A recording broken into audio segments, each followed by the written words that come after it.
but almost. All right, perfect. Here you go. Let's start with some tell me something good. What is going on in life that's good? I had a whole week at a lake house with my grandbabies and my other family members. It was fantastic.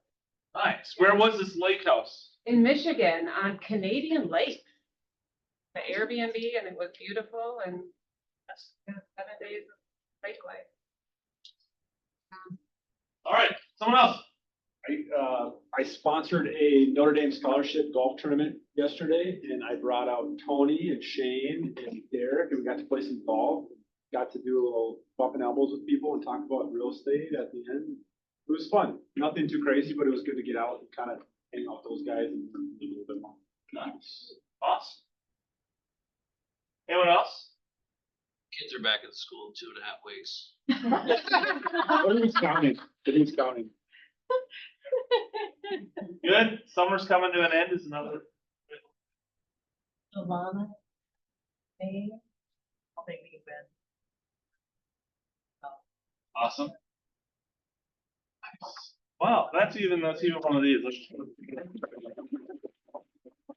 Nice. What else? Something good.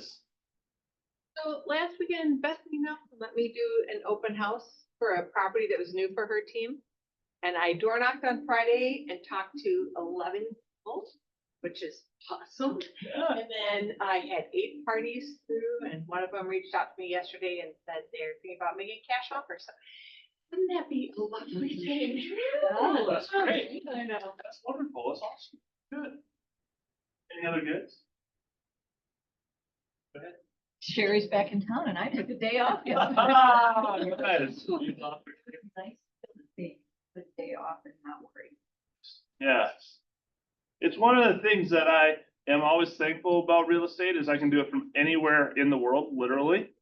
As long as you have one of the, I don't know, you have to get something to get on the MLS smartphone. Or what's the thing you get for your computer so that they think you're in one country? But VPN. VPN. I had to get a VPN. The MLS. If you're out of the country, you need a VPN to get on the MLS. Right? Depends on the country. But I think they just changed it. Oh, nice. Yeah. So I MLS responded greatly, and they're like, "Well, there's the deal. Since we all have that email where you have to change your password or something, and they're like, since then, we can no longer do things out of the country. So if you get a VPN, help me do it. It's great. But it's nice to have a break. I went to St. Andrews Golf Course in Scotland. Didn't golf it, but like did a tour, and then I golfed at Gleddock Golf Course in Scotland. Very fun. Nice. Any others? Tell me some goods. We're good. You guys ready to start a meeting? Let's do it. Let's do it. All right. We have some slides that we got to go through, sort of some information. Today's meeting, I had an idea of what we were going to do. It's going to be really impactful and really good. And I called Kami and I said, hey, this is what I'm doing. And she said, hey, please wait. So we're not doing that. Today's meeting is going to be pointless. And it's kidding. It won't be. But mega camp's going on. There's a lot of things that are kind of happening. I feel like we say that with mega camp all the time, but mega camp's kind of the point where they release different things. So we'll come back, we'll look at numbers across the country. Remember, because we're in the middle of the country, some of the things that we see are delayed compared to what's going on in the other areas. Yeah, and even looking at Florida, what's happened in Florida with it being such a COVID destination and people bought a lot of different things. The market there is very different maybe than the market here. And to ask those questions of, is that coming? Is that prescriptive of what's coming here? Kind of fun to think and see if we can get some front end. So I'm sure next week we're going to look through all the numbers and all the other stuff that came back from Mega Camp. So make sure you're here next week for the team meeting. That's going to bring a lot of value, be really good. So that's going on right now. Anyone watch yesterday? Did anyone come to that? Do you have any takeaways from that? It was a little bit, Gary was a little bit more pessimistic in the beginning about kind of the current state of the market and kind of his timeline of what he perceived to have it turn around. Yeah. I talked about there. Kind of based on what he was kind of seeing, and it was interest rates. Pretty much that was like the changing guard of what he thought would be happening to change the current market. How many of you would love a 5% interest rate? And that's what, I like the one guy, he said, you know, who could you call on your phone right now that you could borrow money from at a 6% interest rate? He goes, no. Yeah. So we're complaining about this interest rate, because at the end of the day, it's not a horrible interest rate. Yeah. Yeah, but I agree with that. But just think about that mindset. Now, if things start to go down instead of up, what that will do, and things, our perspective, the market that we're in really shapes the perspective of what is good and what is bad, right? And I think that's one of the things they were saying on the front end of like, hey, we lived in like 13-14%, and for us, it was just, many of us, it was, that's not a reality. It's not gonna ever happen. It's whatever. But now if we start to be at the 7%, if we can get down to 5%, maybe. Woo woo, let's go business. Let's go. All right.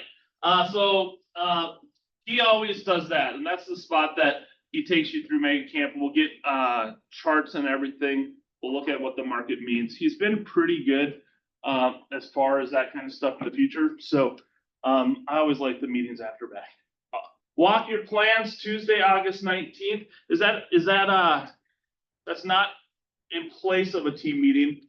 That's on Tuesday from 11 to 12:30. Yeah. Have any of you been over there yet? What'd you think? I thought it was really cool, like really cool. Tell us what it is. So From it's, a Derek it's like a perspective. big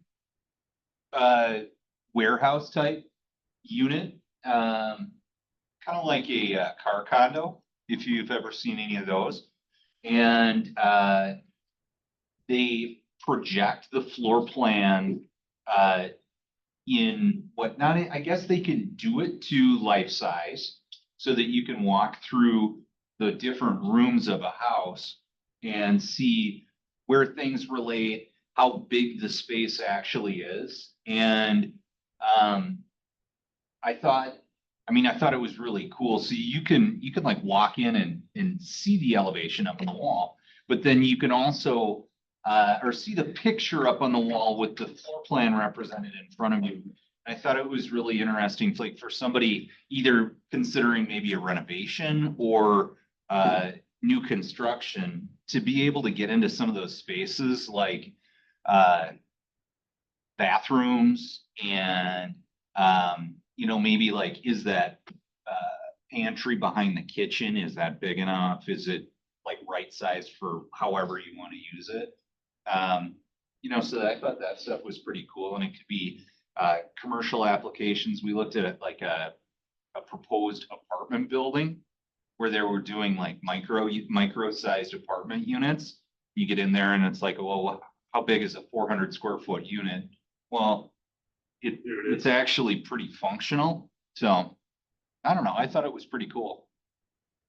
Yeah. Then you can take your kitchen cabinets and put them in there as well. If you put your island in there and all that kind of stuff. If it's on your, well, probably, right? But I think if it's on your floor plan, I mean, if it is on your floor plan, then it's all laid out for you. But you can stand there, or you could probably do it with your designer or something like that. Cool. Yeah. Cool. All right, we'll check that out on Tuesday, the 19th, which is next Tuesday, correct? 11 until 12:30. And where is it? Right behind the Costco in Chaska. Maybe not Costco, but where that I don't know. There used to be like a convention complex or something like that off of 41 in Chaska. Yeah. Can we invite people to that? Because I'm thinking about a friend of mine that's a designer and works with people doing a lot of renovations who might think it's interesting. I'll just speak for Christy. I think she would love it if you brought that person there. Yeah, Yeah. yeah. Anybody who could use it would be a good person to bring along, like designers, architects, I don't know. They've got home builders and stuff they're working with. Commercial. Yeah, bring that person. Be great. All right, any questions about that? Nope. All right, next one is Bold. Bold is happening. First step to Bold is September 24th, right? And bold is, does it say the venue? Oh, it's- I don't know if they know yet. I know they had their call last week, but I don't know if they ever told Gotcha. them exactly where they're doing it. So bold, if you took bold last time, it was different than previous bolds. This one is running that same that we ran last time. That bold by Gary Keller and the team. So first step is the 24th, then there's a break, and then it's boom, boom, boom, boom, boom, boom, boom. Register for free. The first step is always free if you want to check it out. Over the years, I've heard that the presenter is really important for some people. So I encourage you to go to the first step and decide, hey, is this the presenter that I connect with, right? We're different. We hear things differently. But that is, first step is on the 24th. Go ahead and put it on your calendar, 9 to 2, determined then. Good. Holiday party. We heard about this a couple weeks ago.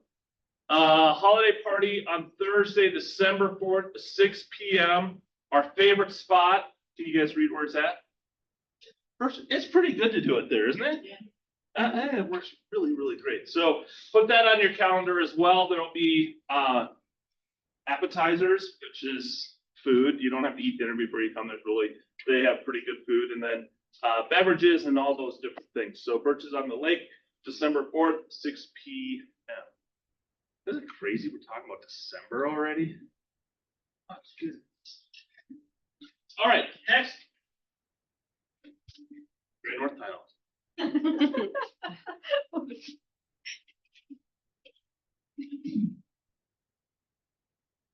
So I am Britt with Great North Title. I get to work with Mel right down the hall, and Jackie is here today. You're the CEO. I get to work for Mel. Okay, so today what we're going to talk about is being prepared for your listing appointments. Because most of your real estate transactions are actual life events, we want to be prepared. So working with your title company directly can help you be prepared for any kind of fun surprises that might delay a closing.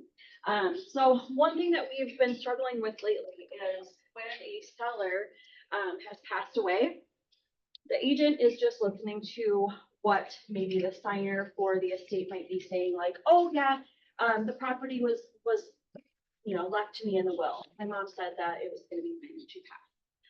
Well, that might not be the case. That has to be court ordered. So I just have a little step-by-step guide here on how you can determine how to handle it if your seller says, oh, you have somebody that has been deceased. So in this event, you're at a listing appointment.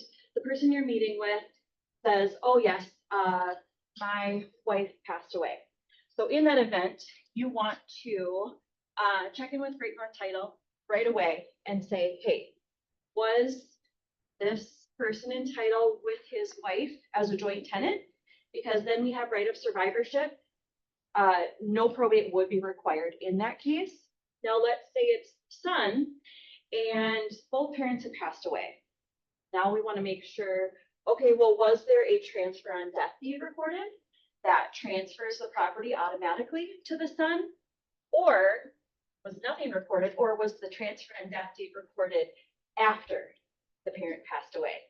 That is one that we just ran into. If the transfer and death deed is recorded after they passed away, it is not enforceable, it is not allowed. So we do have a deal that actually we're dealing with that right now, where now it has to go into probate because they thought that they had filed this transfer and death deed, but they recorded it after the fact.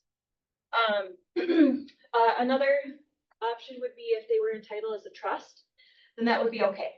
If the owners passed away, we would want to get a certificate of trust confirming that there is a successor trustee that was assigned to take over the trust and they have authority to sign on behalf of the trust. Then probate would not be required. So in any of these events, do not apply here. Probate could be required. That could take 30, 60, 90 days, depending on the situation. So, we do have 3 files right now that are on hold, and now that buyer has to wait until all of these processes occur before they can actually purchase purchase the property. So I've been going through some of this pre-stuff with my mom. She's 85, plenty healthy. We're not afraid at this point, but I was just this week working through some things in her will.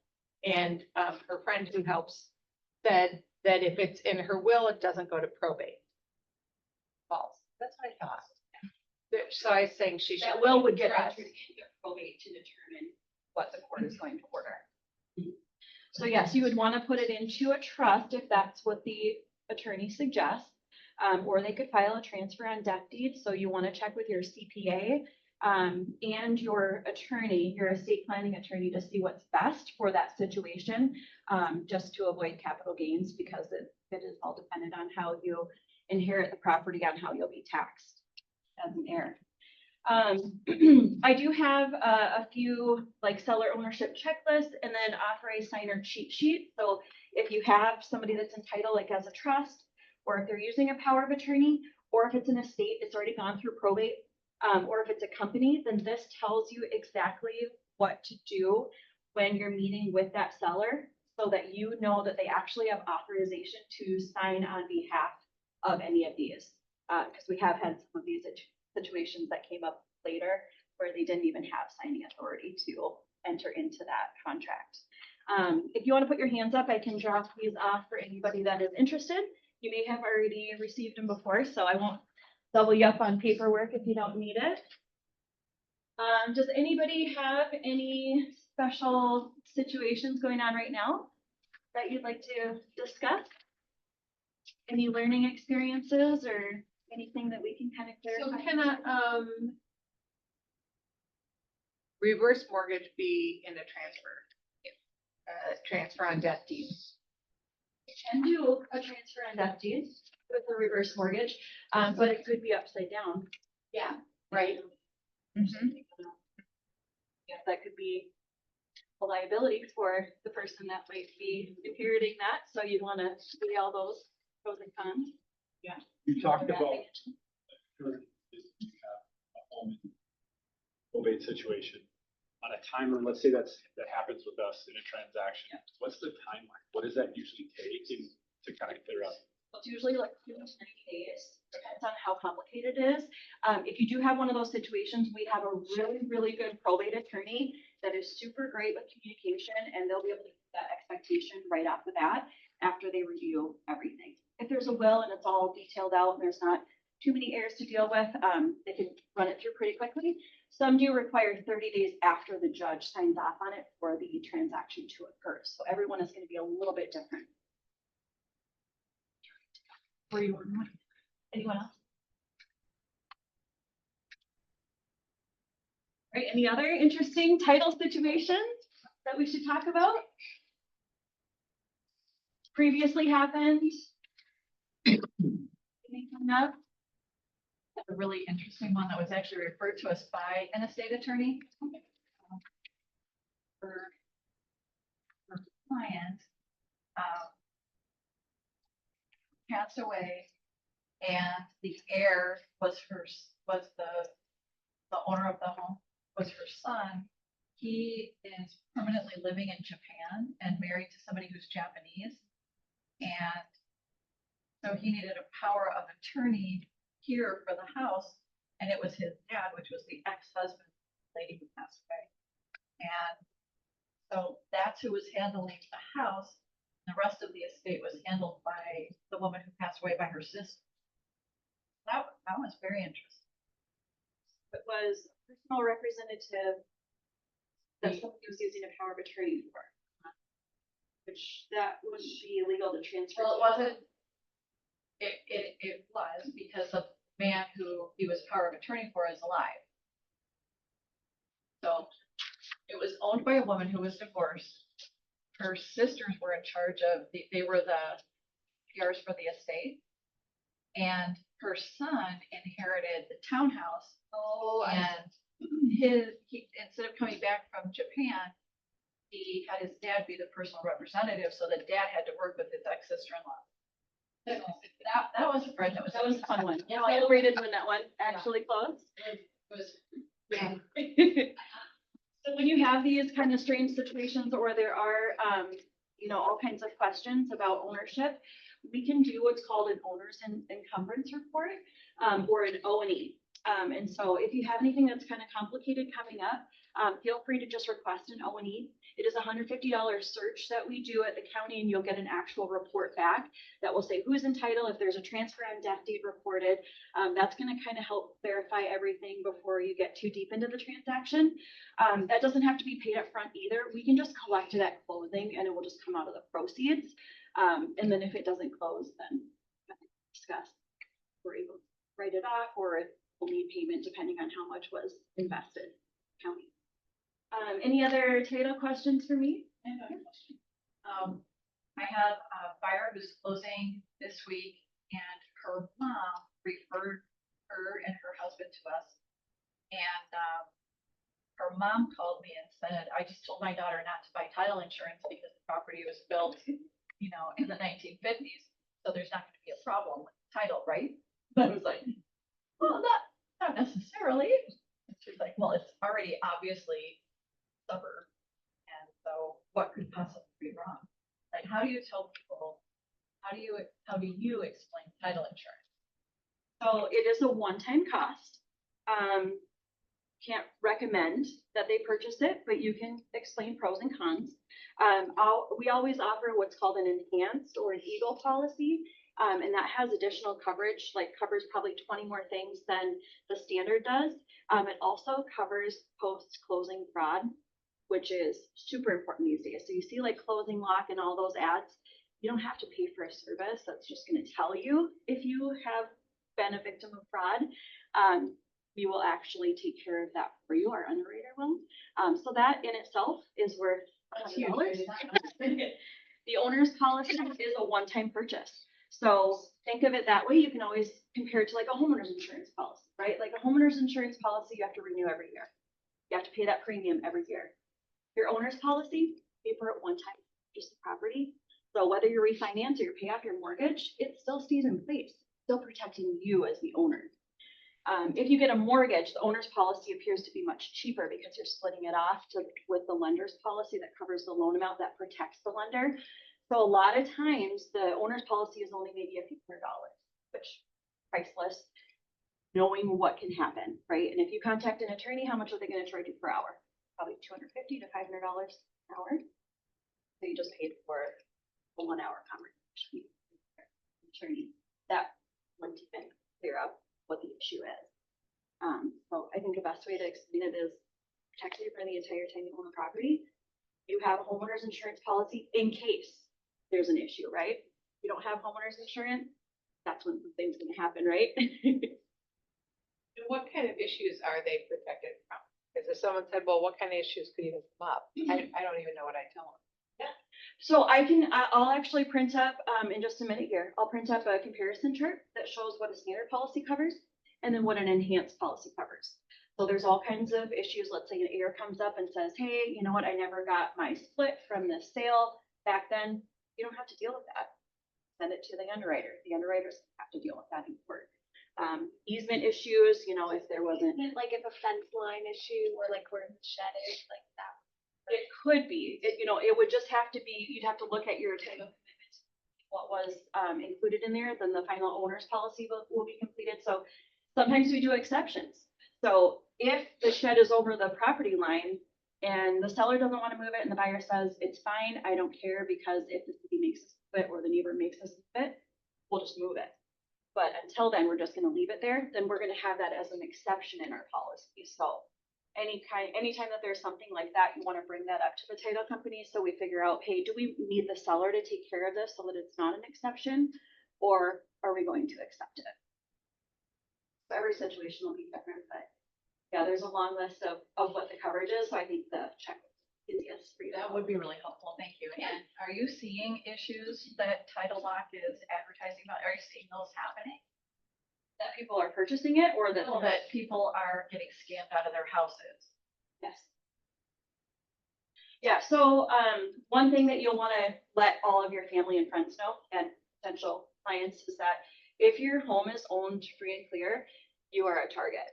So the best way to protect yourself, if you don't have already an owner's policy that has the closing fraud protection, is take out a home equity line of credit as soon as you can for the highest amount that you can.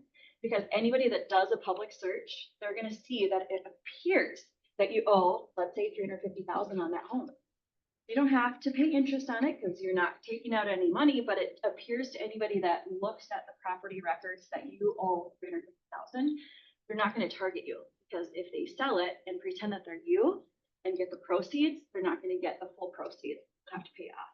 How does that happen? Like through, I mean, Minnesota's title company, right? So how would anyone sell a house that doesn't really belong to them? How would they get to a closing table?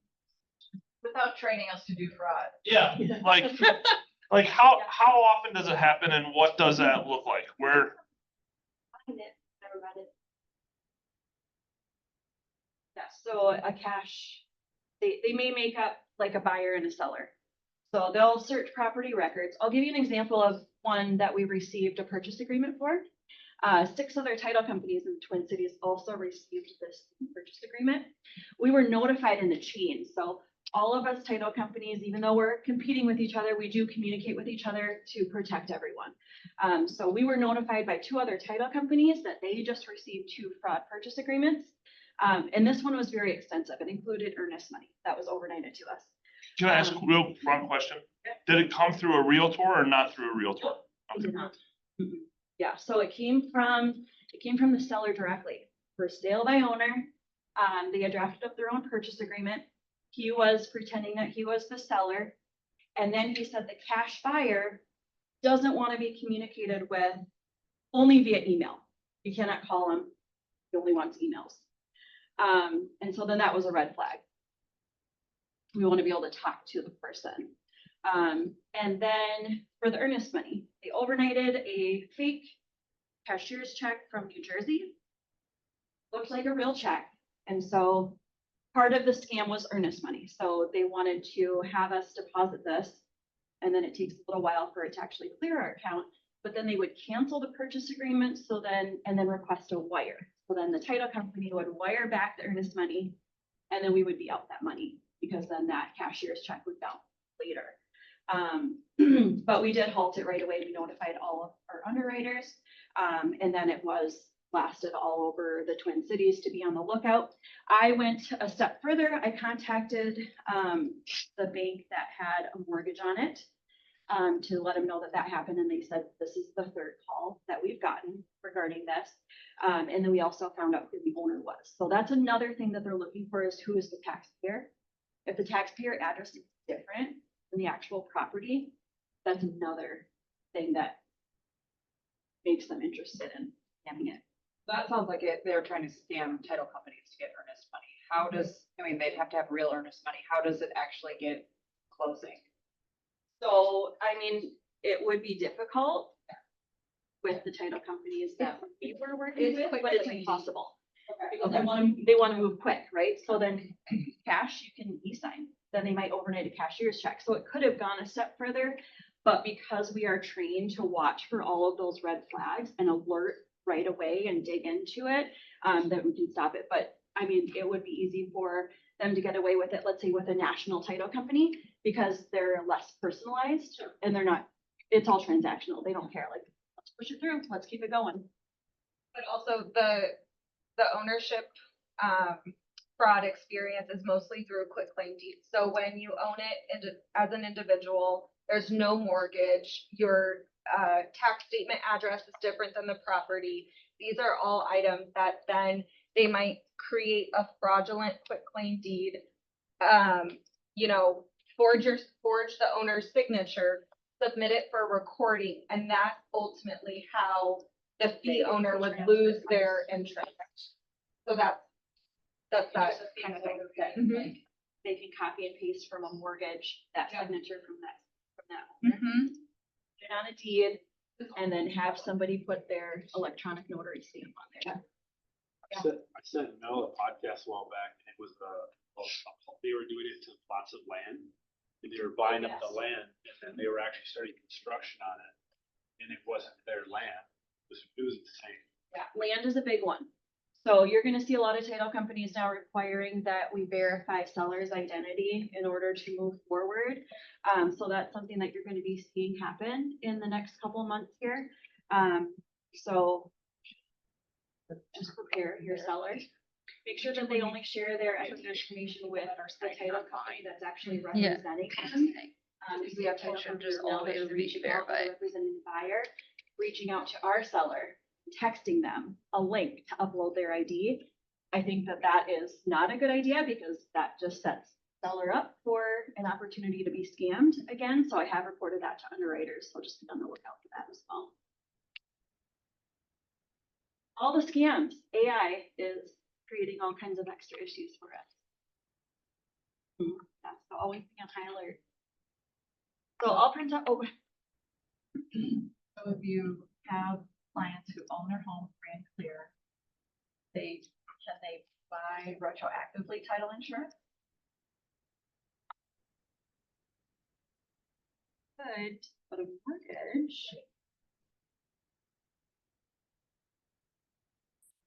Another way too is to do a trust. So you could quit claim from individuals to a trust. That I have heard an additional layer of protection. They'd have to provide a certificate of trust and affidavit of trust in order to transfer. So those would be the two recommendations I would give you.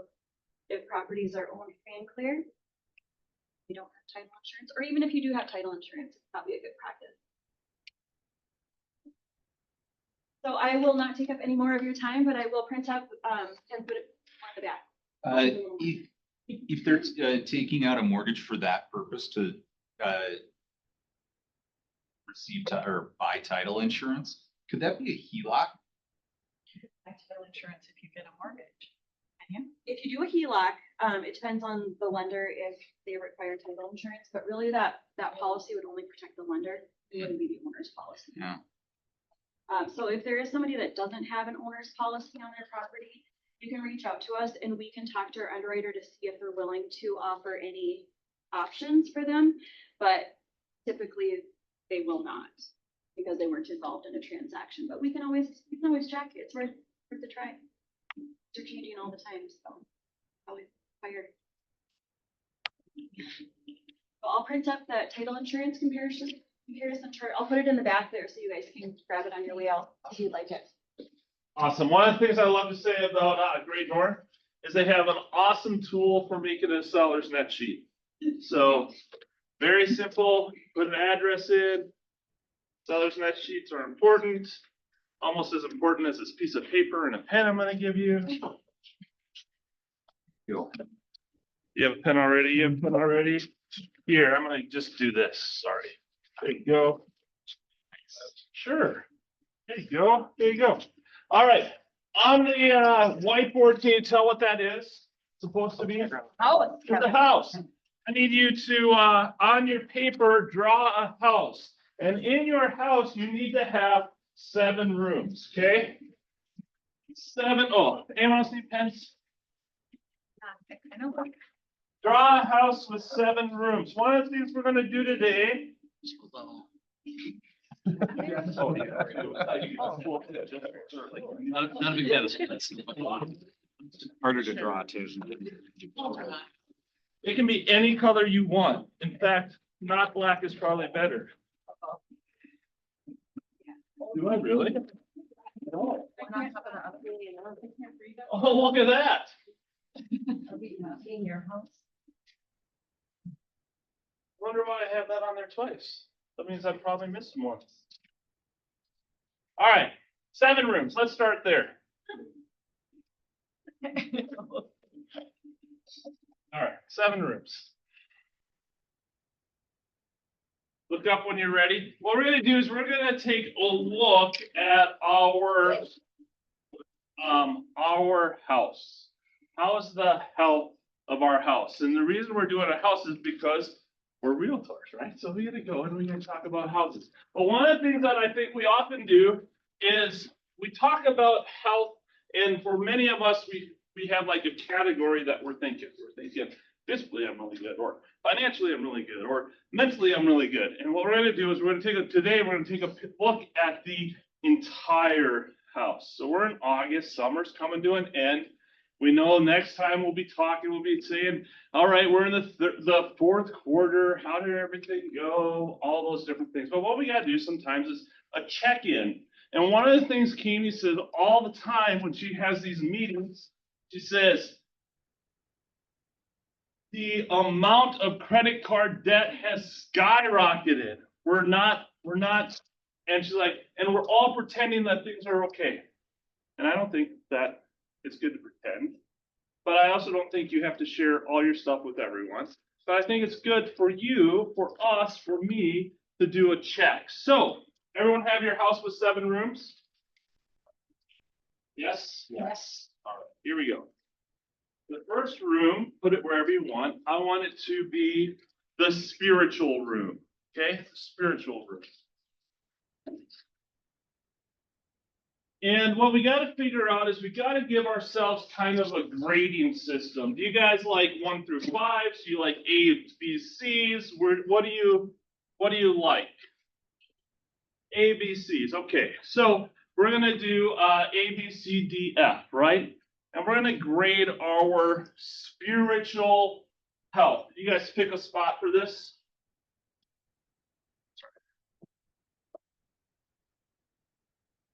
Okay, how is our spiritual health? Gary Keller always says, I figured out I'm a spiritual being having a physical existence, right? So spirituality means different things to different people, but here are the questions I would like you to ask. One is, how am I doing spiritually? Just general like that. What's one spiritual discipline or practice that I've been practicing? Meditation. Have I been praying? Have I been meditating? Have I been reflecting recently? As far as my spiritual health, how is it? And we're going to rate it on an A, B, C, D, E, F. Okay? So just give it a grade. Give it a grade.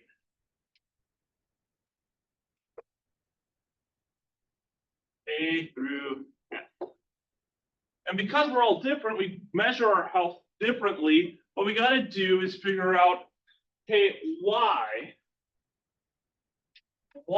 did I give it that grade? Okay? And then put a couple notes there. Why did I give it that grade?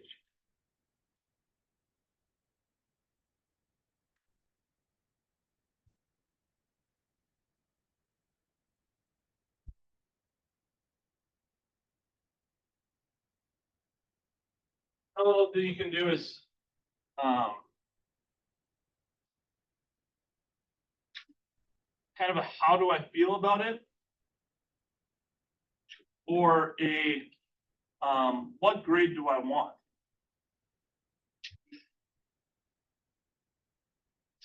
What grade is acceptable to me, right? Some of us live by the theory C's get degrees. Have you heard that before?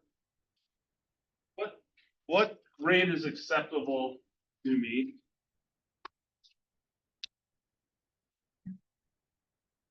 And then it's like when you're in a spot at school, you get your grade, you're like, okay, if I'm not in a good spot, then what needs to change?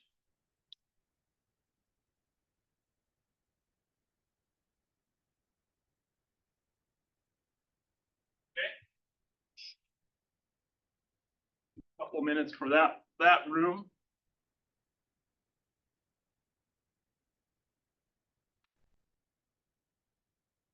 While we're doing this, actually, what I'd like you to do over on the corner, this works well. I'd like you to, before you even think about all the other rooms, I'd like you to guess what your grade point average is.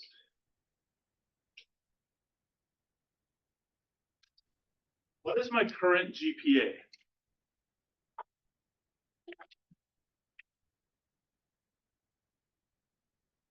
How healthy am I? That's what this is. Where's my current GPA?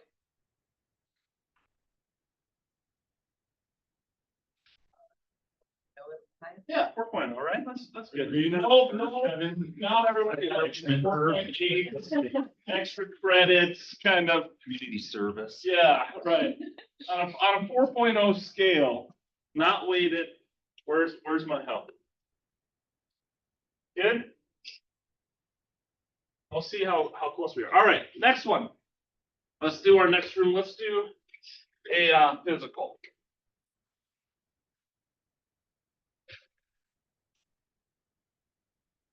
How's my physical health? For some of you, this could mean like, hey, I actually have medical conditions happening. For some of you, it's exercise wise. For some of you, it's kind of walk upstairs, kind of follow Derek upstairs and not breathe extremely hard. But how's your physical health? Give yourself a grade. Then the same spots on the metric, why did I give it this grade? Right?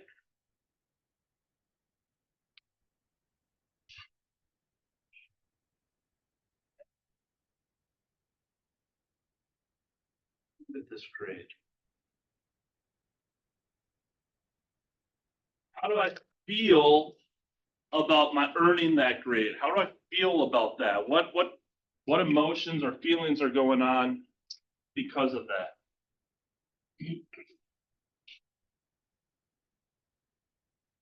And then what needs to change in order to get to the grade I want?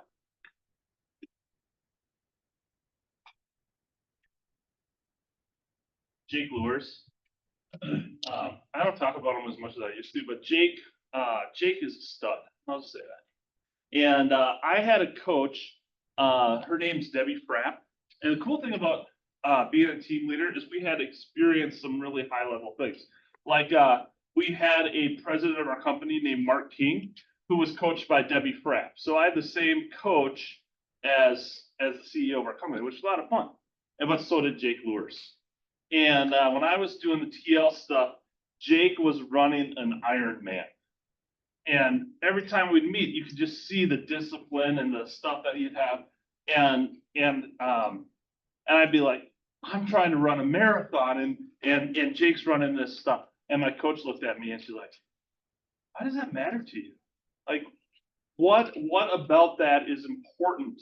Why are you striving to do something? He's like pro athlete in that era. Why are you trying to follow that, right? So the question comes down to, how do I feel about that grade? What am I comparing it to? And what needs to change to get there? Or why am I feeling that way? What is success then to me? Do I need to have, my wife would say, 8-pack abs, right? Is there something about that success to me is being able to walk up the steps? Success to me is maintaining blood pressure, success, whatever that.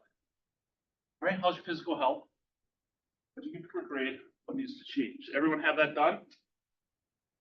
All right, let's do another one. Let's go mental health.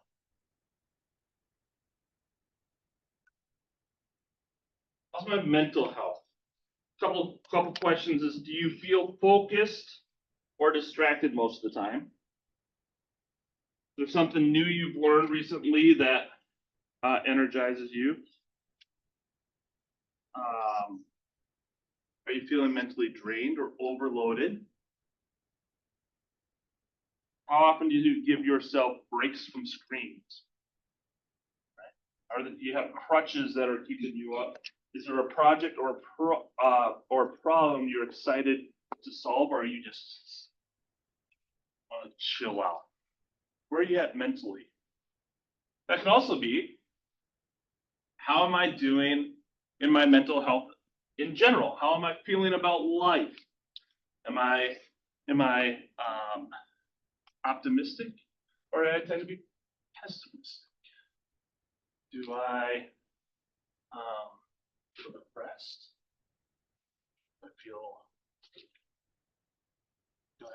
Do I walk in confidently? Do I walk in timidly? Do I feel like I'm good enough? Do I feel like I'm not good enough? All those different things. Why did you give yourself the grade you gave? Feel about that grade. C's, get degrees. I'm an A student the whole way. I gotta strive and make sure it's good. And then what needs to change?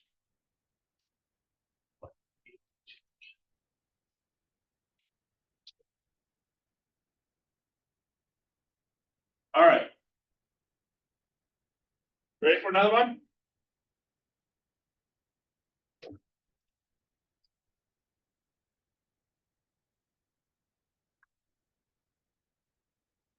Relationally. How's my relational health? Do people like being with me? Do I like being with people? Am I burning through friendships? Am I gaining a whole bunch of them? Is my marriage going great? Is my marriage strained? How about with my kids? How am I doing with my kids? Relationally, how am I doing to my clients?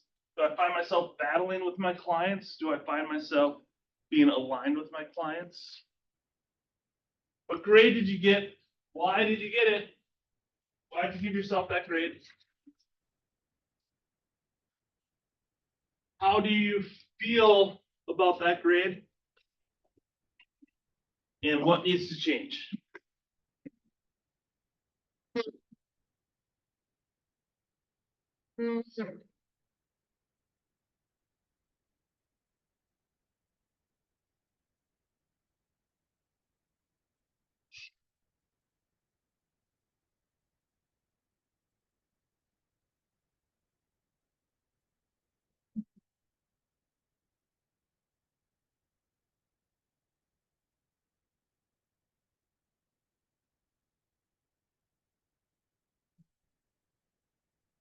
All right.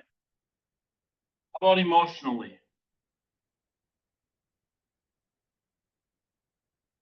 How's my emotional health? A little different than a mental health, but emotional health. How am I doing emotionally?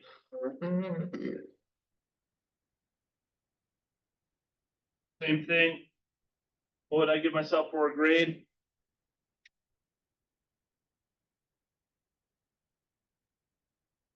Things that are just weighing on you right now that you can't seem to deal with. Emotionally, I'm just burnt out. Are you feeling really good? Like, hey, everything's sunny, everything's wonderful. Good way to think about it is if I could identify the 5 emotions I've been feeling the most lately, what are they? The 5 emotions I've been feeling the most lately, what are they? So then again, what's your grade? Why'd you give yourself that grade? How do you feel about it? What needs to change?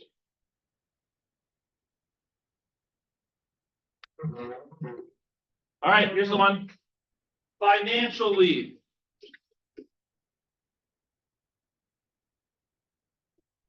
Financially, how is my health? What grade do I give myself financially?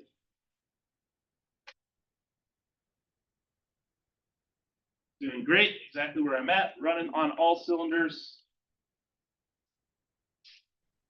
Whatever that might be. Why did you give yourself that grade?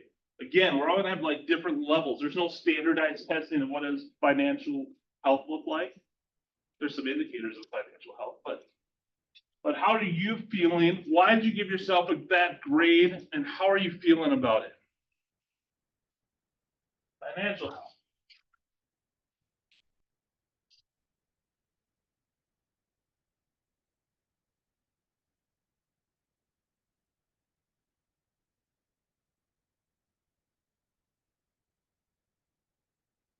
All right, the last one.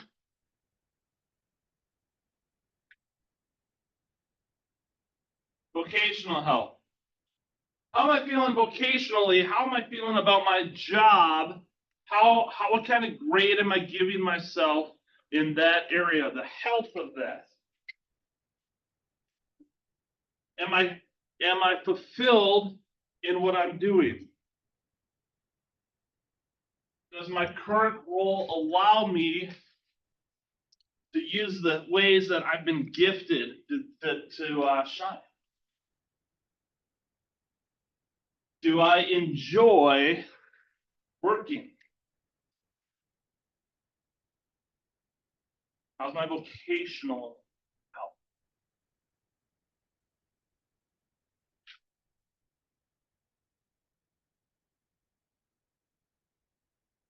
Why did I choose this? Or why did I give myself the grade I did? How do I feel about that grade? Hey, it's just a job. As long as I get a C in it, I'm doing great.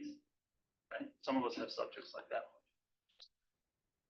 What needs to change? What needs to change?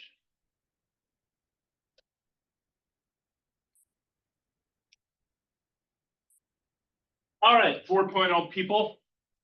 Let's do this. 4.0, so a 4.0 is on a scale is a 3.1 to 4 is what? A, right? So that would mean the 3.1 to 3.0, right? Is that right? No, that's not right. No, that's Isn't not it right. B three something? A D is 3.0? No, B is a boy. Yeah, 3.0, right?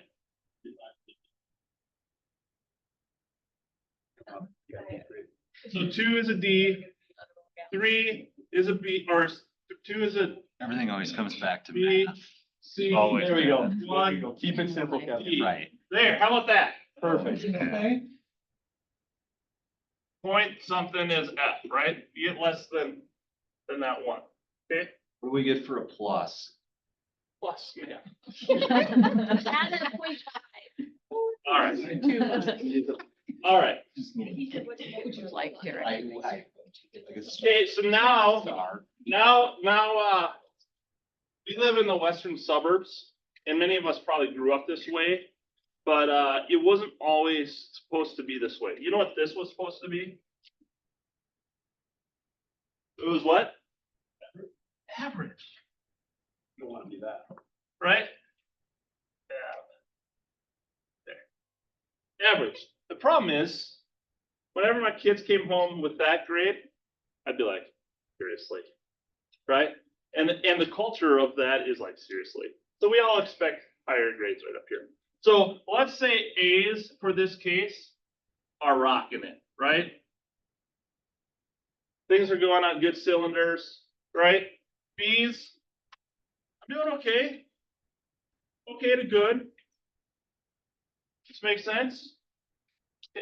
C, might be a low to average to D means uh-oh, right? I would put uh-oh, but I don't know how to spell it. UHOH. UHOH? Uh-oh. F is help. Right? Something's not right here. Okay? What I'd like you to do is now looking at your health, all your stuff, I would like you, this is how you do averages, math. If you have an A, it's 4. If you have a B, it's 3. If you have a C, it's 2. If you have a D, it's 1. If you have an F, it's 0. And you're gonna add those numbers up, and you're gonna divide it by 7. And what I'd like to hear is your GPAs. 2.7. Okay, 2.7, Same. 2.7. No judgment, just shout them out. We got to do this for an average of the room, so we just need these numbers. 2.71. 2.97. 2.97. Wait, let's go 1 decibel. Let's go 1 decibel. 2.9. 2.9. 3. Gave myself a B plus, which was a 3.5 at one point, so I got 3.3. 3.3. If you haven't given me a number yet, just shout out a number. 3.4. 3.4. 3.1. 3.1. Three. 3.4. 3.4.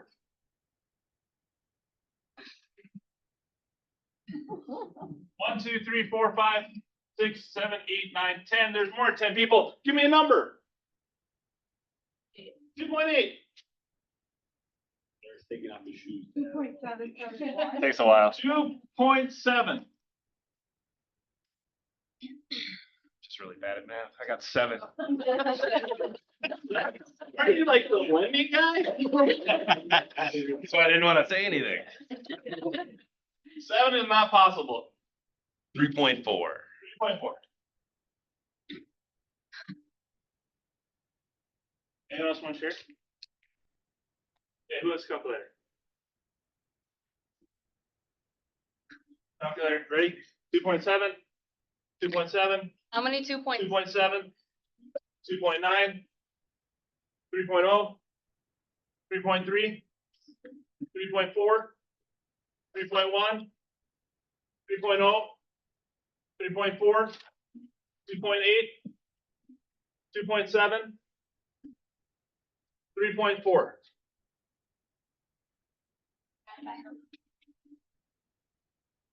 Divide by 13. 3.007. How we get 007, that's pretty 007, cool. there you go. So does that look where we're at? Right? A low B? A low B? Good. Anyone make your number up? Sometimes in schools, my wife's a teacher. One of the challenges is that if you start shouting out numbers and there seems to be a, hey, this is the average acceptable number, then sometimes we make this number up. So if your number's not in here, it's okay. Now, different question, because we only have 1 minute. Is there a category, so like in school, you know, people dread this class because it's the hardest class or whatever. Is there a category that we tend to be struggling in with more right now as a market center than any other? What's 1 or 2 of the hardest subjects in your health right now? Anyone willing to share a couple? Share one. Hardest subject. Where did you get your lowest grade? Spiritual. Spiritual. Lowest grade is spiritual. Mental. Mental. Physical. Financial. Financial. So we have 4 different ones already. What's that? So there's some differences, right? Here's the My thing. physical. It's vocational. Loving it here. Because of my personality, if I work on my physical, then my others tend to go up. Like, that's me. Right. So. Not that he's a big spiritual guru or anything, but I was listening to Jerry Seinfeld.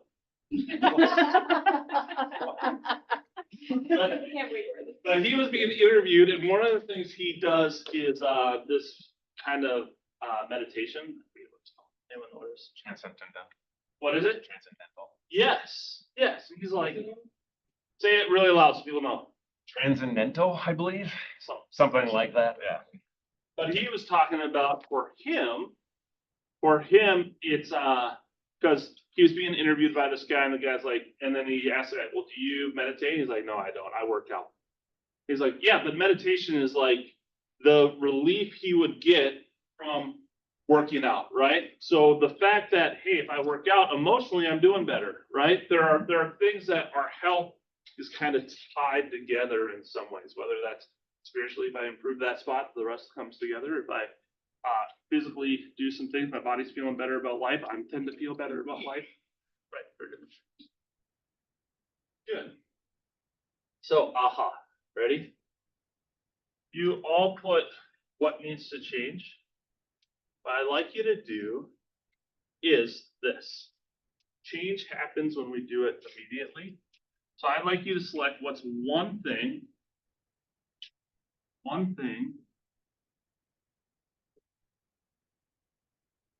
from the change list I can do in the next to is next 2 hours. Sometimes it's 24 hours, so we're gonna go quicker than that. We're in the next 2 hours. That's going to increase my health.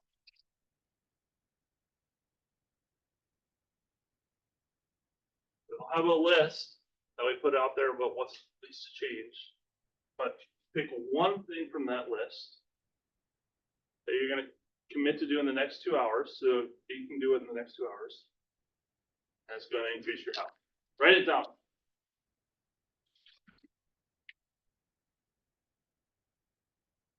We all know that when we focus on one thing, it leads to change, right?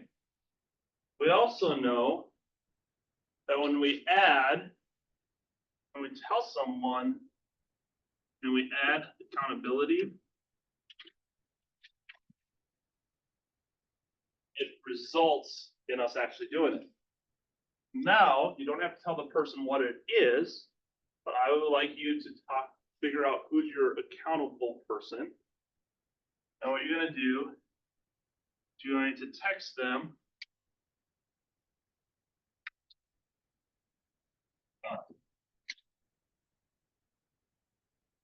Okay. So everyone, what's the one thing? Write it down that you can do in the next 2 hours. It's gonna increase your health. Now, pick your accountability person. Write down who's that person. Probably someone in the room because they know what you're talking about. Now you're gonna make sure you have their phone number. Have their phone number. And then within 2 hours, text done. Good? Go ahead. I just did before I came in here. Well, if you don't have any other things that you could do right here on your health, then sure. But if you wrote other things that you need to do, then I encourage you to choose one of those. Because that's gonna help you even take another step towards that health. Good? That is the end of our team meeting. It is 12:05. Make sure to come back next week because next week we'll be diving into numbers. And today I was going to spend a whole bunch of time talking about AI. Okay? AI is going to be is a game-changing helper, right? I think we've gotten over the conversation of it's going to replace you. Maybe someday, maybe. However, what we do know is if you can't figure out how to use it to your advantage, you will probably be replaced by people that do, right? So here's my advice to you before next meeting. Choose one AI tool that you want to dive into that's going to be helpful. So that might be ChatGPT.